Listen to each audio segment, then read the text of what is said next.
दोस्तों, जैसे कि आप वीडियो के अंदर देख सकते हो, कल अमेरिका के अंदर महत्वपूर्ण डेटा आए हैं। इन सब में बहुत ही महत्वपूर्ण डेटा था इनिशियल जॉबलेस क्लेम्स का, जो हमें बताता है कि अमेरिका के अंदर बेरोजगारी बढ़ रही है कि कम हो रही है। मार्केट के अंदर ये एक्सपेक्टेशन था, ये डेटा 2,29,000 पे आ सकता है, लेकिन एक्चुअल में डेटा आया है 2,16,000 पे। यानी कि ये जॉबलेस क्लेम डेटा हमें बताता है कि अमेरिका के अंदर बेरोजगारी घटी है, जो डॉलर के लिए पॉजिटिव है और गोल्ड सिल्वर के लिए निगेटिव है। दोस्तों, हमने आपको प्रीवियस डेटास भी दिखाए थे, जहां पर हमने देखा था कि जॉब के डेटा अमेरिका के अंदर अभी उतने खराब नहीं हैं। हो सकता है इलेक्शन के बाद असली पिक्चर सामने भी आ सकता है, लेकिन अभी तक जो जॉब डेटा हमारे सामने आ रहे हैं वो इतना खराब संकेत अमेरिकन इकोनॉमी के लिए नहीं दे रहे हैं। उसी तरह से दूसरा महत्वपूर्ण डेटा आया था पर्सनल स्पेंडिंग्स का। मार्केट के अंदर ये एक्सपेक्टेशन था, ये डेटा 0.4% पे आ सकता है, लेकिन ये डेटा आया 0.5% पे। यानी कि ये डेटा भी उम्मीद से ऊपर था, जो डॉलर के लिए पॉजिटिव था और गोल्ड सिल्वर के लिए निगेटिव था। तीसरा महत्वपूर्ण डेटा आया था कोर पीसीई प्राइसेस का। मार्केट के अंदर ये एक्सपेक्टेशन था, ये डेटा 2.6% पे आ सकता है, लेकिन एक्चुअल में डेटा आया 2.7% पे। यानी कि ये डेटा भी मार्केट के एक्सपेक्टेशन से ऊपर आया, जो डॉलर के लिए पॉजिटिव था और गोल्ड सिल्वर के लिए निगेटिव था। चौथा महत्वपूर्ण डेटा आया था पीसीई प्राइस इंडेक्स का। मार्केट के अंदर ये एक्सपेक्टेशन था, ये डेटा 2.1% पे आ सकता है और ये डेटा 2.1% पे ही आया है। तो ये डेटा गोल्ड सिल्वर के लिए, उसी तरह से डॉलर के लिए भी न्यूट्रल का संकेत दे रहा था। तो जैसे कि हमने देखा, कल जो डेटास आए थे, ज़्यादातर डेटास डॉलर के लिए पॉजिटिव थे और गोल्ड सिल्वर के लिए निगेटिव थे। महत्वपूर्ण बात ये हमने देखी कि इनिशियल जॉबलेस क्लेम डेटा जो हमें बेरोजगारी के बारे में बताता है, वो उम्मीद से नीचे आया है, जो हमें बता रहा है कि अमेरिका के अंदर बेरोजगारी घट रही है। उसी तरह से दोस्तों, मैं आपको एक दिन पहले का डेटा भी दिखाना चाहूंगा।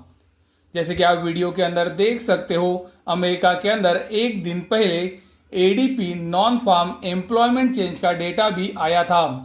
मार्केट के अंदर ये एक्सपेक्टेशन था, ये डेटा 1,10,000 पे आ सकता है, लेकिन एक्चुअल में डेटा आया है 2,33,000 पे। यानी कि दोस्तों, आप देख सकते हो अमेरिका के अंदर एम्प्लॉयमेंट उम्मीद से डबल बढ़ी है, जो कि डॉलर के लिए पॉजिटिव है और गोल्ड सिल्वर के लिए निगेटिव है। अमेरिका के अंदर उसी दिन जीडीपी का डेटा भी आया था। मार्केट के अंदर ये एक्सपेक्टेशन था, ये डेटा 3% पे आ सकता है, लेकिन जीडीपी आई 2.8% पे। तो ये डेटा उम्मीद से नीचे जरूर आया है, लेकिन दोस्तों 2.8% की जीडीपी अमेरिका जैसी कंट्री के लिए बहुत ही अच्छी मानी जाती है। तो ये डेटा उम्मीद से नीचे जरूर आया है, लेकिन ये उतना भी खराब नहीं है, ऐसा मुझे लगता है।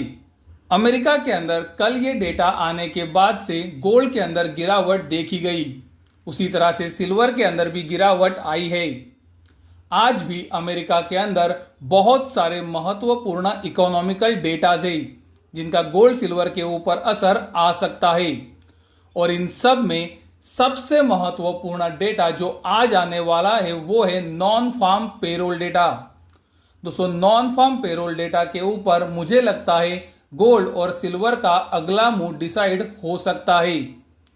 तो आज भारतीय समय अनुसार शाम को 6 बजे अमेरिका के अंदर जो नॉन फार्म पेरोल डेटा आने वाला है, उसके ऊपर आप ध्यान जरूर रखें, क्योंकि ये बहुत ही महत्वपूर्ण डेटा है, जिसका गोल्ड सिल्वर और डॉलर इंडेक्स पे एक बड़ा असर आ सकता है।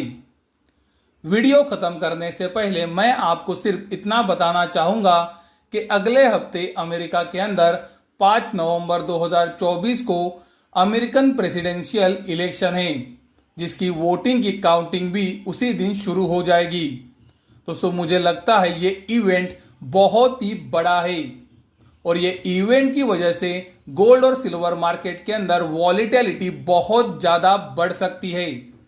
तो कृपया आप सावधानी से काम जरूर करें। 5 नवंबर 2024 को इलेक्शन डे के बाद 7 नवंबर 2024 को फेडरल रिजर्व का सबसे महत्वपूर्ण इंटरेस्ट रेट का डिसीजन भी आएगा।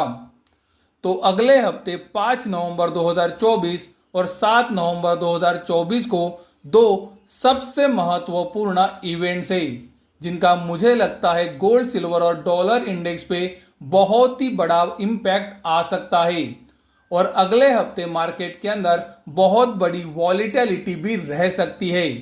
दोस्तों वॉलीटिलिटी का मतलब यह है कि उतार चढ़ाव, यानी कि आपको गिरावट उसी तरह से उछाल भी दिख सकते हैं।